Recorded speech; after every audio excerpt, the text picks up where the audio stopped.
বাংলাদেশ থেকে শাশুড়ি নিজের হাতে রান্না করে কি পাঠালো আমাদের জন্য আজকে এটাই দেখাবো।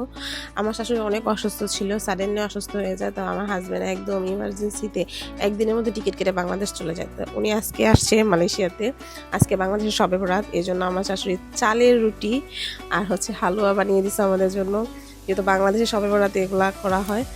তার সাথে পিঠা, এগুলো চিতল পিঠা। তো আমি এগুলো আনতে না করছিলাম যে দেখো যদি এয়ারপোর্টে ধরা খাও তাহলে তো ভাইরাল হয়ে যাবা। হ্যাঁ, তারপরে অনেক অল্প অল্প করে পরিমাণে বিভিন্ন ধরনের পিঠা উনি বানিয়ে দিছে। আর তাছাড়া এটা আকিকার মাংস, যে এইখানেও কিন্তু পিঠা বানিয়ে দিছে। মানে উনি অসুস্থ, তারপরেও এগুলা নিজের হাতে সে বানিয়ে দিছে, রান্না করেছে, এটাই অনেক কিছু। আমার হাজব্যান্ড বাংলাদেশে গিয়ে লুবাবার আকিকা দেয়, এটা খাসির মাংস, আকিকার মাংস, জাস্ট এতটুকু আনসার। এই কলিজা ভুনা। আর এটা আমার হাজব্যান্ডের ফেভারিট ভুড়ি, হ্যাঁ বট। আমি কখনোই এটা পরিষ্কারও করতে পারি না, রান্নাও করতে পারি না, তো আমার শাশুড়ি করে দিচ্ছে। আর এই যে ফুল, অ্যাকচুয়ালি কি এখানে সব কিছুই মালয়েশিয়াতে পাওয়া যায়, মালয়েশিয়ার সঙ্গে সব কিছুই পাওয়া যায় টাকা হইলে, বাট এই যে মায়ের হাতে রান্না সেটা তো পাওয়া যায় না। তো এখানে এই সাদা মিষ্টিটা ছিল আমার জন্য, আর এইগুলো ছোটো ছোটোগুলো ছিল লুবাবা লাবিবার জন্য, যেহেতু ওরা ছোটো এই জন্য দিয়ে দিচ্ছে। সো এগুলো দেখে আমার আম্মুর কথা অনেক মনে হইতেছিল, মনে পড়ে গেল আম্মুর কথা। এটা যশোরের বিখ্যাত গুড় পাটালি, যেটা একদম ছোলা গুড় বলা হয় এটাকে, বিকজ এটা একটু লিকুইড গুড়। আমি এত জানি না, বাট এটা গুড় পাটালি। আর এই একদম পিওর ঘি, হ্যাঁ, যেটা অর্গানিক ঘি। তো ওই যে আমার মেয়ে মিষ্টি বের করে নষ্ট করতেছে, যেগুলো আমার জন্য দিচ্ছে।